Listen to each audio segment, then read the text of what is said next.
Now at 9, a house fire is being investigated in Joplin. And wave gripping the country. I'm Steve Harrigan in Atlanta. That story ahead. Drapery host Creative Canvas. The 4 states' most watched news starts now. Thank you for joining us tonight. I'm Elise Noe. A house fire is being investigated on South Murphy Avenue in Joplin. At about 12:10 a.m. this morning, there was a report of a structure fire at 828 South Murphy Avenue. A witness said he saw flames burn the power line that went to the house and it fell to the ground. Liberty Electric and Spire Gas were contacted to control the utilities. Joplin police detectives were present as well as fire investigators. There were no injuries to civilians or firefighters, and the firefighters remained on the scene for 2 hours. Meteorologist Sam Lane joins us with some severe weather in our area. That's right, Elise. We have some severe weather up towards our north, now starting to make their way from the north and west to the south and east. Severe thunderstorm watch is in effect for a large part of our area till 1 a.m. But I want to show you the strongest storms right now from just near and east of Harrisonville down into the Butler area, Mound City, and then now starting to move into Iola and then curves back towards the north and west near Emporia.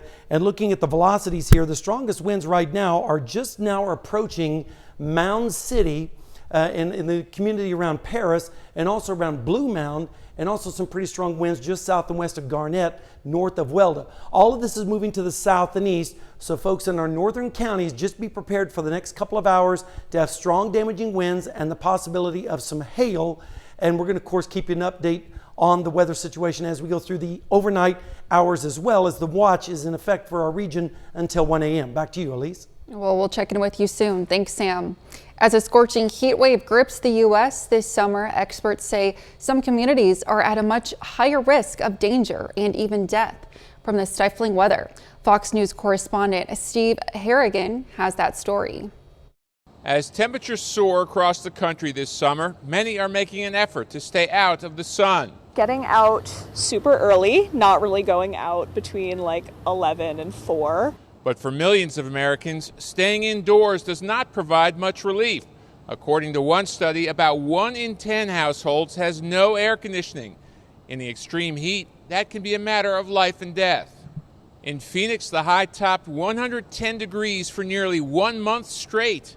On one day last week, 9 people died indoors. None had air conditioning.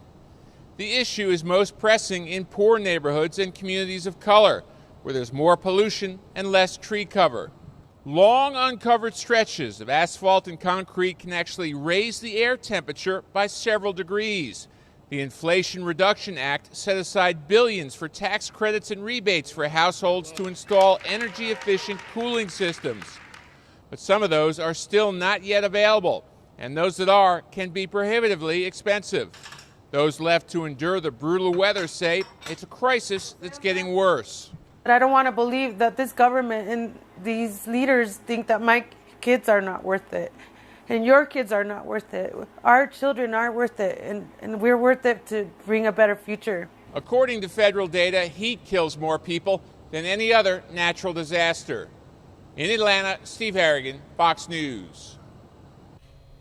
Root Coffee House and Creperie played host to Creative Canvas today. Members in the community were invited to come out and enjoy a warm beverage and pleasant atmosphere as they tap into their creative side. And I love working with people who have different ability levels, just like kids do.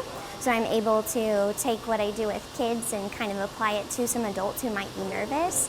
It gets them out of the house and kind of back in doing things that it's in a family-friendly location. So they're able to come in here and enjoy drinks that Root has, or when we're at other places, different amenities, and hang out with their kiddos or with their friends when they're here. Creative Canvas will be doing an event in just a couple weeks in Cherryville.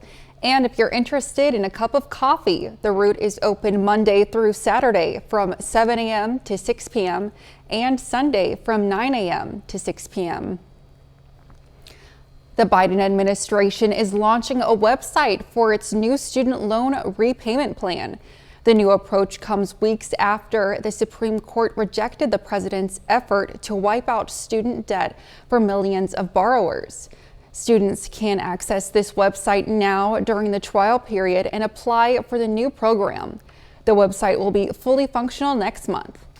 The new approach comes as student loan payments are set to resume in October after a long pause because of the pandemic. The president's new plan could lower monthly loan payments for some borrowers and reduce the amount they pay back over their lifetime of their loans. Borrowers will only need to apply once and not yearly. On Monday, a close former business partner of Hunter Biden is set to give potentially deeply damaging testimony to Congress. Devin Archer is expected to testify about the president's ties to his own son's alleged foreign business affairs. Fox News correspondent Lucas Tomlinson is in Washington with the latest. The Republican chairman of the House Oversight Committee, James Comer, is accusing the Justice Department of trying to intimidate his witness, Devin Archer, before he appears before his committee Monday morning. 1 month after Archer lost his appeal in a separate matter, the U.S. Attorney for the Southern District of New York, writing about Archer, quote, "The government respectfully requests that the defendant be ordered to surrender at a date and time determined by the court to a facility designated by the Bureau of Prisons to commence his term of imprisonment." On Fox's Sunday Morning Futures, who first reported the letter's existence, James Comer questioned the timing. It's odd that it was issued on a Saturday, and it's odd that it's right before he's scheduled to come in to have an opportunity to speak in front of the House Oversight Committee and tell the American people the truth about what really went on with Burisma. Last year, Archer was sentenced to a year and a day in jail for swindling a Native American tribe out of $60 million in bonds. A judge ordered Archer to pay more than $15 million in forfeiture and more than $43 million in restitution, along with his fellow co-defendants. Last month, he lost his appeal to have that sentence and conviction overturned. Over the years, Archer's meetings with then Vice President Joe Biden have raised eyebrows. Archer played golf with Joe and Hunter Biden in the Hamptons in 2014 and also met with Joe Biden that year in the West Wing days before Archer and Hunter joined the board of Burisma, that Ukrainian energy company where Hunter was paid over $80,000 a month. Delaware Senator Chris Coons insists President Biden is innocent. There's been a 5-year investigation, 5 years, by a Trump-appointed U.S. attorney.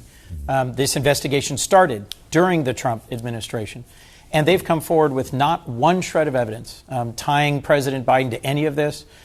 Officials say that letter from the U.S. Attorney's Office is not expected to keep Devin Archer from testifying before Congress Monday morning.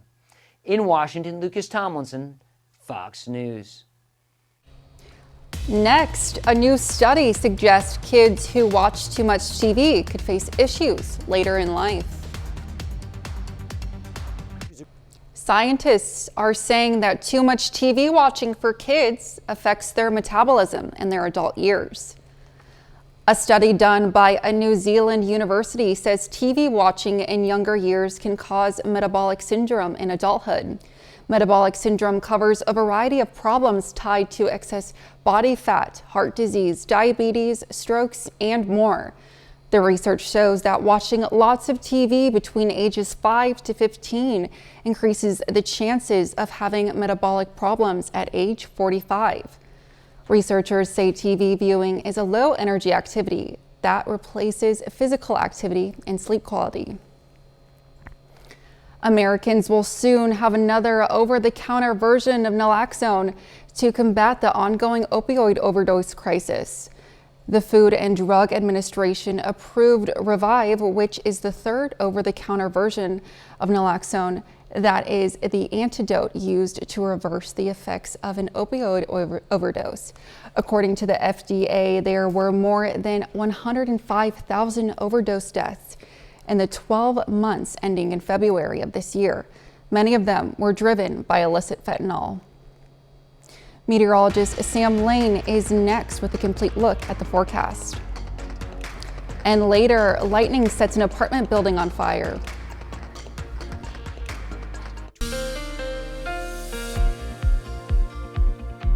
Well, as promised, it's a toasty weekend across the 4 states with temperatures above 100 degrees yet again in Joplin. And as a result, that's adding fuel to the thunderstorms that are starting to move down from the north and west. But right now in Seneca, Missouri, at Indigo Sky Casino and Resort, things are looking pretty calm. But you would know that not too far away, we have some severe thunderstorms starting to roll in from the north and west. There's that high of 101 today in Joplin, starting out at 71. The records are 107 and 56. Of course, we're 11 inches behind on the rainfall. Hopefully we're going to catch up on that a little bit as we go into the overnight hours. You can see this big squall line that is now advancing down from the north and west, and the main threat from these storms is going to be the very strong winds. Lots of wind damage reports and power outages as a result of this line. It's going to continue to move to the south and east. Severe thunderstorm warnings are in effect until 10:30 for parts of Allen County, also over into Bourbon and Vernon County right now. That includes Vernon, Nevada, and Fort Scott, and also just to the north of Chanute. Also, you can see the storms that we had earlier this evening also moving away from us, did drop some hail down in southern Barry County. Temperatures right now are still very warm, and that's going to, of course, help the thunderstorms continue their movement to the south, with temperatures right now around 88 in Joplin, 89, 87 in Lamar. It is getting cooler up towards the north behind those storms. Also, it's cooler over in Cassville at 82 degrees. Now tomorrow, it's going to be very hot again. Temperatures feeling like in the low 100s, approaching 110 in Pittsburgh with 108, same thing in Baxter Springs. And then as we go into Tuesday, even worse, 110 in Miami, 107 in Pittsburgh, 108 in Oswego, 109 in Parsons. Just an absolutely horrific day as far as temperatures go. And then as we go into Wednesday, still very, very hot. 110 in Nevada, Stockton, and Lamar is what it's going to feel like, with temperatures in the 100s as far as the actual temperature. Rain chances tonight, yeah, pretty good bet tonight, then decreasing as we go through the overnight into the morning hours. Isolated storms again tomorrow. Rainfall amounts with that squall line as it continues to roll to the south and east. We could pick up around 7/10, maybe an inch in some isolated spots. Wouldn't that be great? We have a ridge of high pressure that's going to be building over us over the next few days, and that's what's going to keep the heat going. And then we have these periodic waves of energy dropping in from the north and west, and that's when we have the chances of showers and thunderstorms, mainly in the overnight and early morning hours. Temperatures tonight are going to be dropping down into the mid-70s with that squall line moving through with northwesterly winds, and then tomorrow southwesterly winds, and look at this, back to 100 degrees across the area. It's going to be steamy with all the rain that we get tonight. And then as we go into Tuesday afternoon, or Tuesday morning, I should say, temperatures in the mid-70s. And then Tuesday afternoon, we're going to be seeing temperatures, guess where? Yep, right around 100 degrees, even low 100s out towards the west. And then as we go into Wednesday morning, still mild with lows in the 80s and upper 70s. And over the next 7 days, it's going to get hot. Stay hot on Wednesday, 104, 103 on Thursday. But look at this. Next weekend, we have a chance of a cold front dropping down, and so we see temperatures dropping down closer to normal with highs in the 90s, maybe even only 88 degrees on Tuesday. Wouldn't that be nice, Elise? Well, a lightning strike is set an apartment building on fire. Authorities received a call late Friday night west of Chicago. The flames quickly overtook multiple homes and left over 100 residents displaced. I just got my 2 hands. I have no driver license, no passport, nothing. Everything is burned. It took firefighters over 5 hours to control and extinguish the fire. 3 firefighters were taken to the hospital for heat-related problems, but were released. Coming up, the FDA says new additions of sesame in foods isn't breaking any allergy laws. And Walmart is dealing with credit card skimmers. We'll tell you what to look out for. The Food and Drug Administration says adding sesame to foods and putting it on labels isn't violating a new food allergy law. The new law put in place this January requires all foods made and sold in the U.S. to be labeled if they contain sesame. Sesame is being included more and more into foods that formerly did not have it. But food experts say more than 1.6 million people are allergic to the ingredient. And the new addition of it in some foods could endanger lives if people eat something that used to not have sesame in it. Thieves have been targeting some Walmart customers using credit cards, and the stores are taking action. At least 14 New York State Walmart stores have been hit by criminals using credit card skimmers at registers. Credit card skimmers can be attached to certain payment machines in order to steal a card's information. The FBI says customers should be wary of and avoid any credit card machine that looks loose, crooked, damaged, or scratched. Well, the clock is ticking for Facebook users entitled to cash from a class action lawsuit. Facebook users have until August 25th to file a claim to get their fair share from a $725 million lawsuit. Facebook's parent company Meta agreed to pay the fine to settle allegations that it shared private information with third-party companies. You are eligible if you were a Facebook user in the U.S. between May 24th, 2007 and December 22nd, 2022. The claims can be filled out online and it takes just a few minutes. Meta denies breaking any law. More box office business up next. Disney's latest movie based on a theme park attraction tried to scare off Barbenheimer this weekend. Did it work? David Daniel has the early estimates for the weekend box office top 5. This is our chance to control the truth. Mission Impossible Dead Reckoning Part 1 made $10.7 million for 5th place in a domestic total of $139 million. Sound of Freedom is close to $150 million domestic after a 4th place weekend worth $12.4 million. Moviegoers found Haunted Mansion moderately spooky. The fright flick debuted in 3rd place with $24.2 million. Theory will take you only so far. Oppenheimer stayed strong in 2nd place with a sophomore tally of $46.2 million for a 10-day domestic total of $174 million. Hi, Barbie! Hi, Ken! Audiences continue to think pink. Barbie dominated theaters for a 2nd straight weekend, earning $93 million for a domestic total of $351 million, already the 4th highest grossing film of the year. In Hollywood, I'm David Daniel. 30 more minutes of news, weather, and sports coming your way. Coming up, we'll have the details on the deadly Pakistan bombing from today. GOP presidential hopefuls are crisscrossing the Hawkeye State in trying to build momentum ahead of a scheduled debate next month. They're looking to pick up ground on the former president and current frontrunner atop the polls. Fox News correspondent Alexandria Hoff has the latest. You had barbecues, town halls, roundtables, and rallies. The candidates really were doing it all this weekend. And while a lot of that time was spent in Iowa, the campaigns now face a new challenge further west. Thank you so much. It's great to be here in Johnson County and great to be here in Iowa City. Our mission is to improve every American life and bring out the best of America, and we see that happening wherever we travel. Former Vice President Mike Pence traveled to Iowa as well, holding a roundtable with first responders yesterday. He has not yet met the requirements for next month's debate, but said that his campaign is close, although he added this. Our focus is not on reaching some arbitrary goal set by the Republican National Committee. It's about telling our story here in Iowa. Former President Trump held a rally in Erie, Pennsylvania last night, just days after 3 additional felony charges were added in the classified documents case. Prosecutors allege an attempt was made to delete security video at Mar-a-Lago.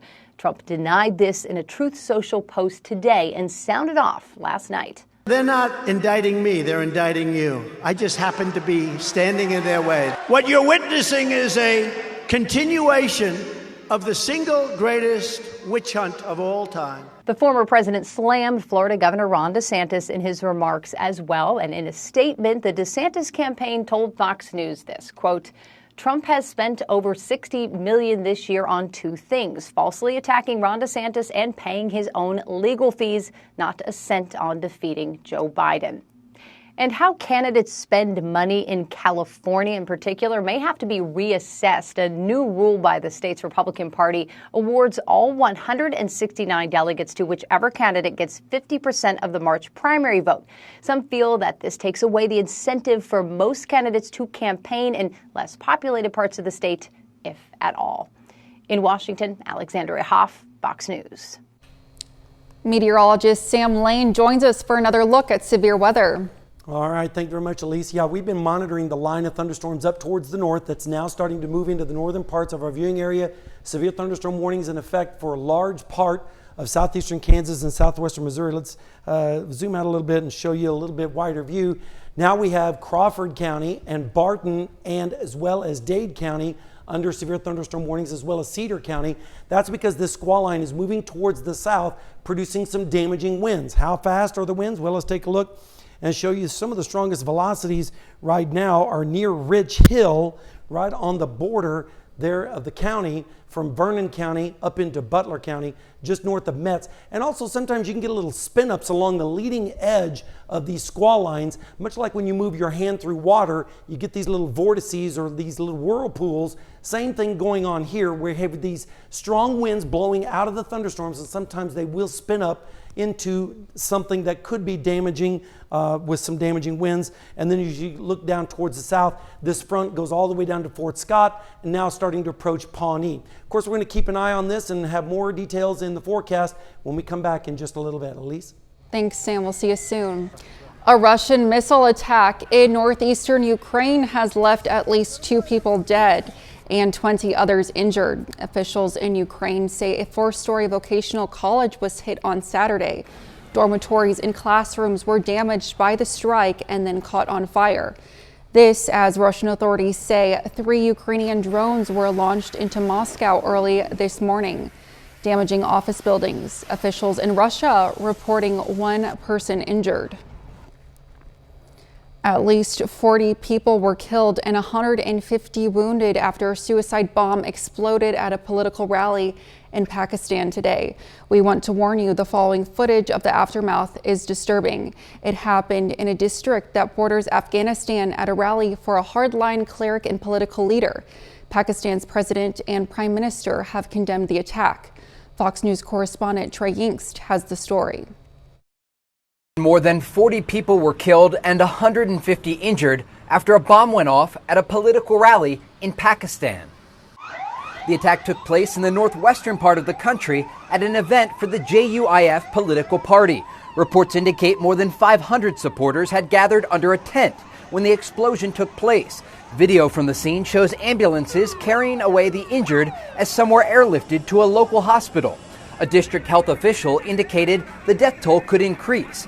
The political rally for workers comes ahead of general elections in Pakistan later this year and concerns that similar attacks could take place in the near future.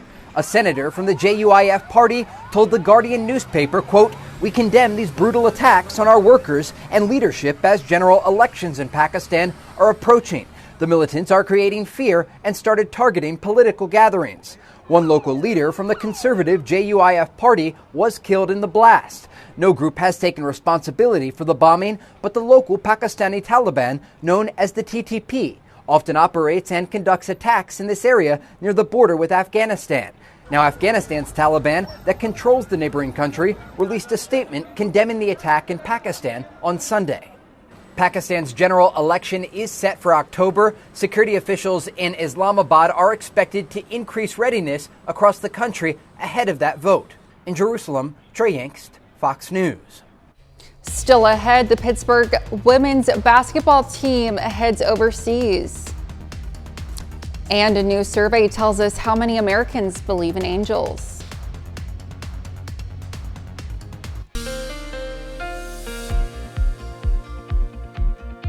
All right, it looks like it's going to be a pretty active evening as we head through the next few hours. You can see on the radar over the last couple of hours, look at this squall line rapidly moving to the south, producing damaging winds, especially right along and just behind the gust front as it's now starting to move in through Nevada, Fort Scott, approaching Chanute right now. And this is just over the last couple of hours. Let's take a look at the wind speeds and show you what's going on with that. Some of the strongest winds right now are near Metz in northern Vernon County, right along Highway 49 or Interstate 49 just south of Ridge Hill. Some pretty strong winds right there.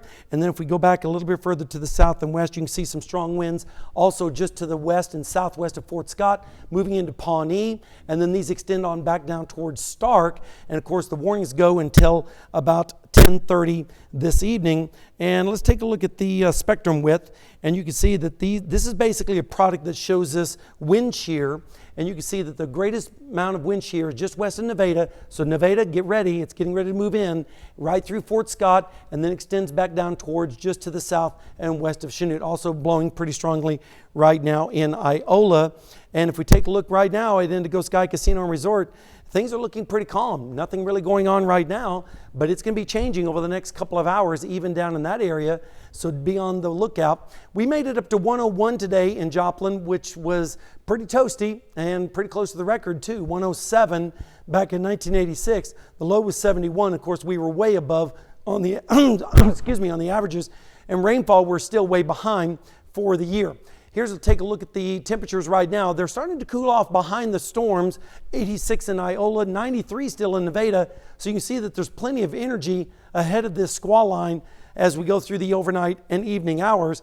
And then tomorrow we're going to see temperatures warming right back up close to 100 degrees, feeling like 108 in Pittsburgh and Baxter Springs, 108 in Nowata, 107 in Independence, and then that continues right into Tuesday. Look at this, feeling like 108 in Fredonia and Independence, Yates Center, 109 in Chanute, just downright ugly. And then as we go into Wednesday, 110 in Nevada and Stockton and Lamar. That's what it's going to feel like on Wednesday, 109 in Anderson and also in Grove. Rain chances, of course, are going to be highest tonight. Then once the squall line goes through, the rain chances will start to decrease. We'll see isolated storms again tomorrow, but hopefully with this squall line, maybe some places will pick up close to an inch of rainfall in a short period of time, and we definitely need all that we can get. And you can see on the forecast as we go through the morning hours, temperatures in the mid-70s with the storms starting to move away. And then tomorrow afternoon, we're going to see temperatures rebounding right back up close to 100 degrees. So it's going to feel like a sauna out there, especially in southeastern Kansas with temperatures over 100.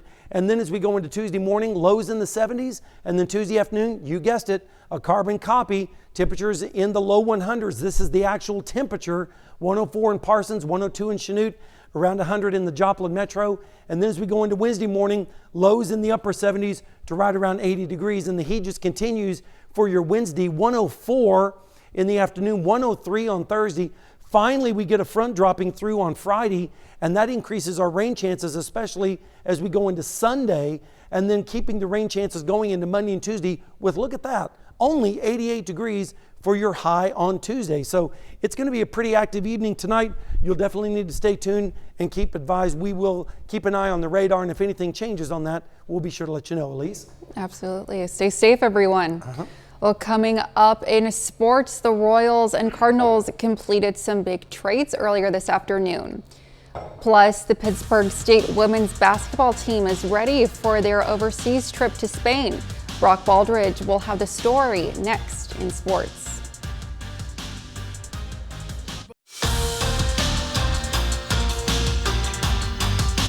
The Pittsburgh State women's basketball team's preparing for a 10-day overseas trip to Spain. The Gorillas are using this trip to boost team chemistry within the program. On Sunday afternoon, the team hosted a send-off at John Lance Arena where fans got to meet and greet with players and coaches.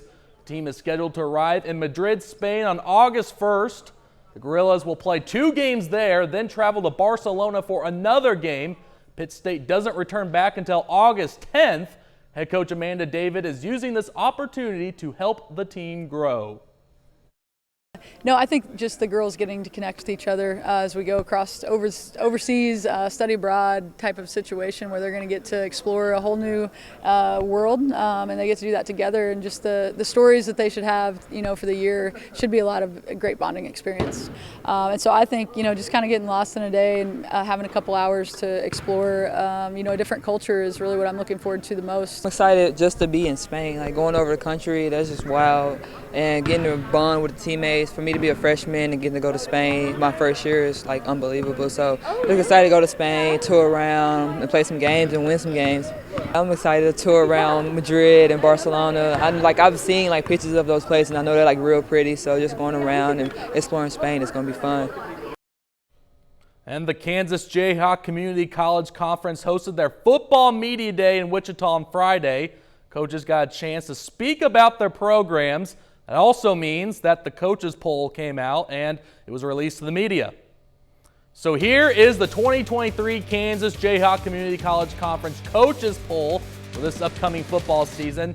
Hutchinson Community College was selected to finish in first place. Then the Coffeyville Red Ravens are projected to finish in second place.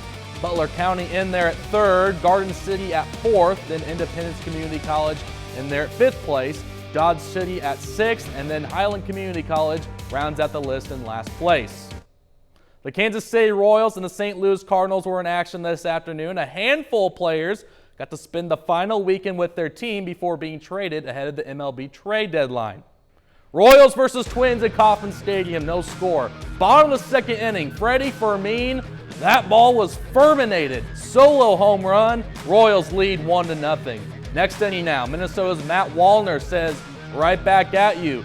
Take a good look, you won't see it for long. That ball's gonna nearly hit the restaurant out there in right field. Solo home run, tied up 1-1. Bottom of the third now, Michael Garcia gives his ball a ride to left field, but it's gonna stay in the ballpark. So Nicky Lopez will round around third. RBI double for Garcia, 2-1 Royals. So fast forward to the top of the ninth inning. Carlos Hernandez on the mound. And here we go, 100 miles per hour, strike three, and that's your ball game. Royals sweep the Twin, KC wins 2-1. Kansas City becomes the last team in baseball to win at least 3 in a row. Cubs versus Cardinals in Busch Stadium, first inning, no score. Welcome back, Tyler O'Neill. RBI single, Redbirds up 1-0. Bottom of the second now, same score. Andrew Kisner, who's swinging a hot bat lately, drives this to left. Walker will score. RBI single, 2-0 St. Louis. Later in the inning, Paul Goldschmidt breaks the back, but it doesn't matter. As the falls for a hit in left field, RBI single, 3-0 St. Louis.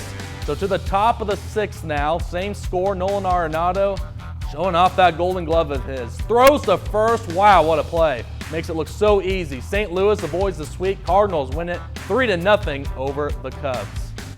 So speaking of the St. Louis Cardinals, toward the end of Sunday's game, they trade away one of their top starting pitchers, Jordan Montgomery, to the Texas Rangers. Montgomery started 21 games for St. Louis this season with a 3.42 ERA. Cardinals also send right-hand pitcher Chris Stratton in the deal. The Cardinals will receive Tekoa Roby, Thomas Sagassi, and left-hand pitcher John King in return from the Rangers. Cardinals also traded Jordan Hicks to the Toronto Blue Jays, and the Kansas City Royals trade Nicky Lopez to the Atlanta Braves. That'll be it with sports. We'll be right back with more news right after this. The latest work trend among Gen Z workers focuses less on the work and more on the finer things in life. It's not for everybody, but it's quickly gaining steam. Fox Business Network's Madison Allworth explains. Forget bare minimum Mondays or quiet quitting. You don't have to quietly quit if you find yourself in a role that fits the latest online trend, lazy girl jobs. The trend is being pushed on TikTok with life coaches advising followers to look for roles that are non-technical, low stress, mostly or completely remote, and paying between 60 to 80K. When you take away this pressure of working paycheck to paycheck in unsafe jobs or jobs that are like very laborious on our bodies, and we're just not operating at our fullest potential. Work moderately hard for moderate pay. Now, we spoke to some young women on the street who have worked these lazy girl jobs, and they explained to us all the things that they could do while technically on company time.